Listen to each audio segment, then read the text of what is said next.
On Saturday, March 29, 1997, instead of going home after his shift ended, Philip Johnson robbed his employer of 10 years. His job as an armored car driver paid less than $8 per hour. He didn't think it was enough and helped himself to more. Millions more. On a quiet spring night in 1997, in the city of Jacksonville, Florida, one man executed what would become one of the largest cash heists in American history. In just a few hours, Philip Noel Johnson, a Loomis Fargo security guard, stole $18.8 million in cash. The robbery was not just about the money. It was about meticulous planning, a deep sense of injustice, and one man's desperate attempt to change his life forever. This is the story of how a security guard pulled off this massive theft, how he almost got away with it, and how his own mistakes eventually led to his capture. Philip Noel Johnson was not your typical criminal. Born in 1954, Johnson had served in the United States Army before taking a job as a security guard with Loomis Fargo and Company, an armored car service responsible for transporting large amounts of cash between banks and businesses. For 6 years, Johnson worked for Loomis Fargo in Jacksonville, Florida.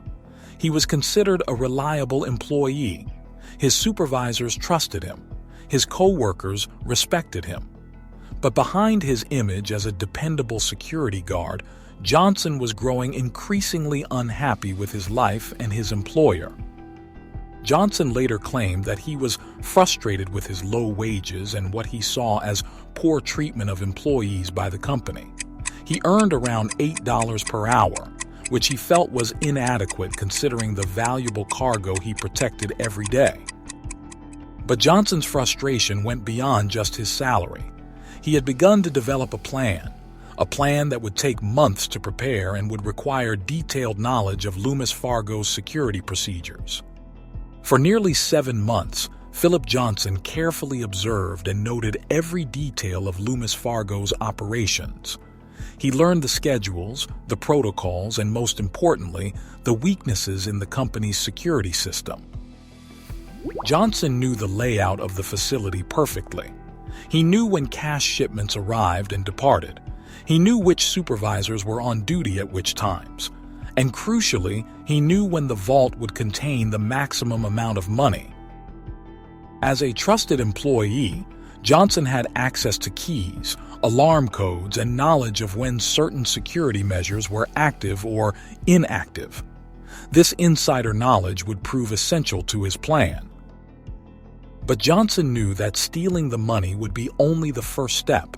He would need to disappear, to create a new identity, and to find a way to use the stolen cash without attracting attention. Johnson's plan included preparations for escape and hiding. He rented storage units under false names. He obtained materials to create disguises. And most importantly, he began researching countries without extradition treaties with the United States, places where American law enforcement would have difficulty finding him. Saturday, March 29, 1997. This was the night Philip Johnson had been planning for. This was the night that would change his life forever. Johnson arrived for his regular shift at the Loomis Fargo facility in Jacksonville. It seemed like any other night. He greeted his co-workers normally. Nothing in his behavior suggested what was about to happen.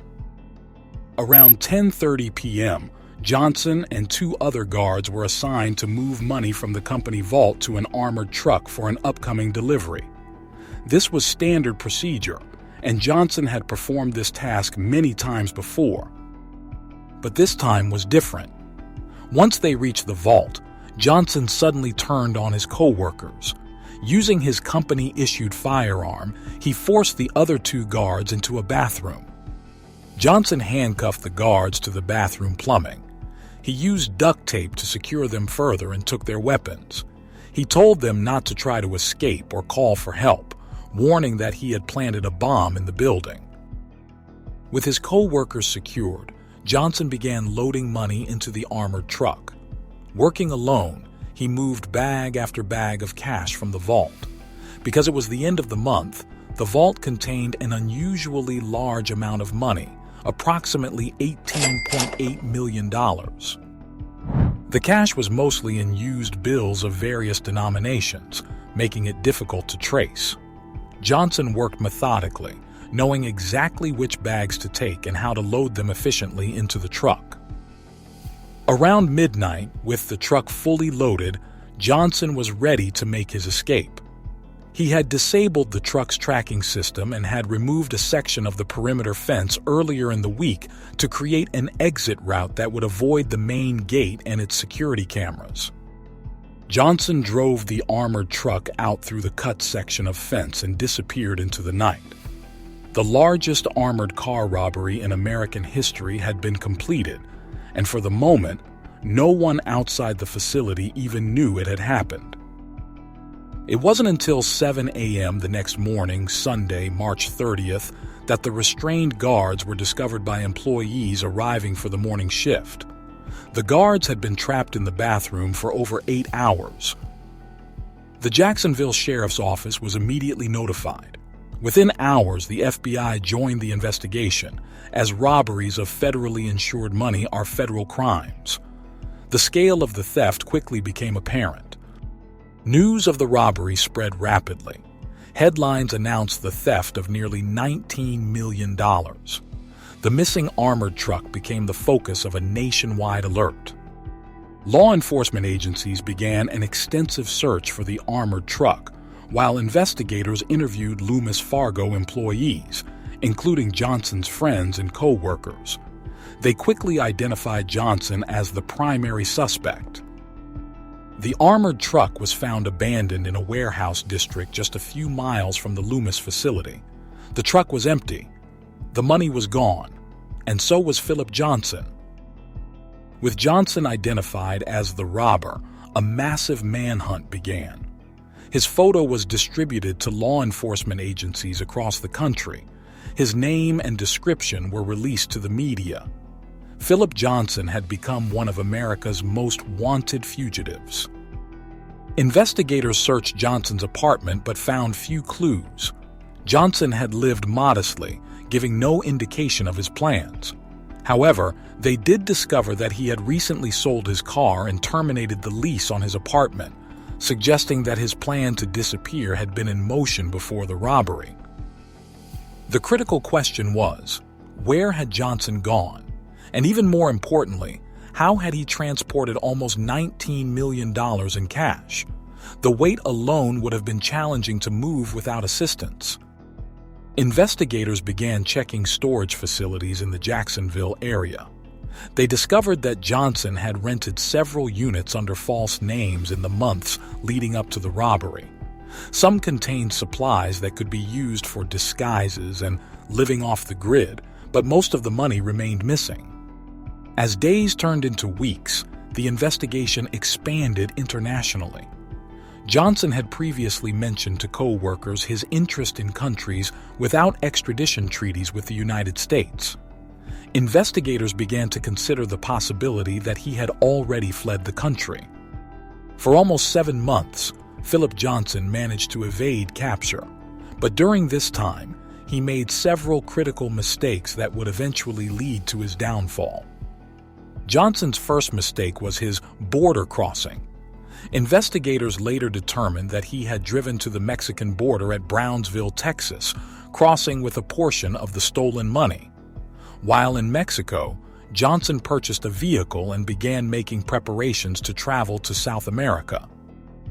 His second mistake came when he attempted to fly from Mexico to Ecuador in August 1997. Johnson had researched countries without extradition treaties, but he failed to consider that his travel between countries would create records and potential sightings. Johnson's third and most significant mistake occurred at the airport in Mexico. When passing through customs, he was found to be carrying approximately $20,000 in cash. While not illegal in itself, this amount triggered additional scrutiny from Mexican authorities. Mexican officials detained Johnson and conducted a more thorough search of his belongings. They discovered an additional $130,000 hidden in his luggage. Perhaps more importantly, they found several identification documents with different names, raising immediate suspicions. The Mexican authorities contacted Interpol to check if any of Johnson's identities matched known fugitives. When they ran his fingerprints, they got a match. Philip Noel Johnson, wanted by the FBI for the $18.8 million Loomis Fargo robbery. On August 30th, 1997, 5 months after the robbery, Philip Johnson was arrested by Mexican authorities. He was held in a Mexico City detention center while U.S. officials began the process of extradition. The FBI announced Johnson's capture, describing it as a significant breakthrough in the case. However, a major question remained unanswered. Where was the rest of the money? In October 1997, after completing the extradition process, Johnson was returned to the United States in the custody of FBI agents. He was transported to Jacksonville, Florida, where he would face federal charges related to the robbery. Back on U.S. soil, Johnson initially maintained his silence about the location of the missing money.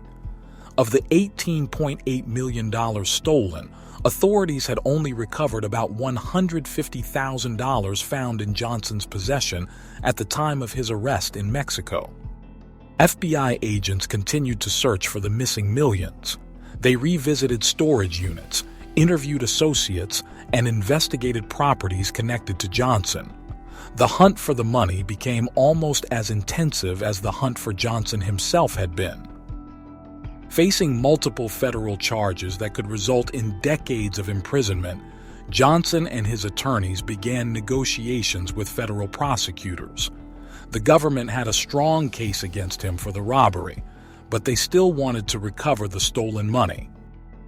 In March 1998, almost exactly 1 year after the robbery, Johnson agreed to a plea deal.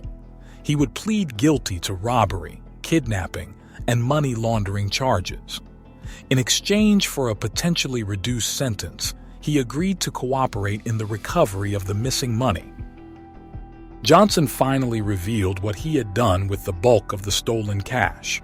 He had hidden approximately $18 million in several storage units in Mountain Home, North Carolina, about 450 miles from Jacksonville. Johnson had chosen this location because it was near Asheville, where he had once lived. FBI agents raided the storage units and discovered stacks of cash still in the original Loomis Fargo bags. The money had been sitting there, untouched, for almost a year while Johnson had been on the run with only a small portion of his stolen fortune. In total, authorities recovered approximately $18 million of the stolen money. Combined with the cash found when Johnson was arrested, this accounted for nearly the entire $18.8 million taken in the robbery. It was an unusually high recovery rate for such a large theft. On January 22, 1999, Philip Noel Johnson appeared in federal court for sentencing. Having pleaded guilty to multiple federal charges, including armed robbery, kidnapping, and money laundering, Johnson faced the consequences of his actions. U.S. District Judge Harvey E. Schlesinger sentenced Johnson to 25 years in federal prison.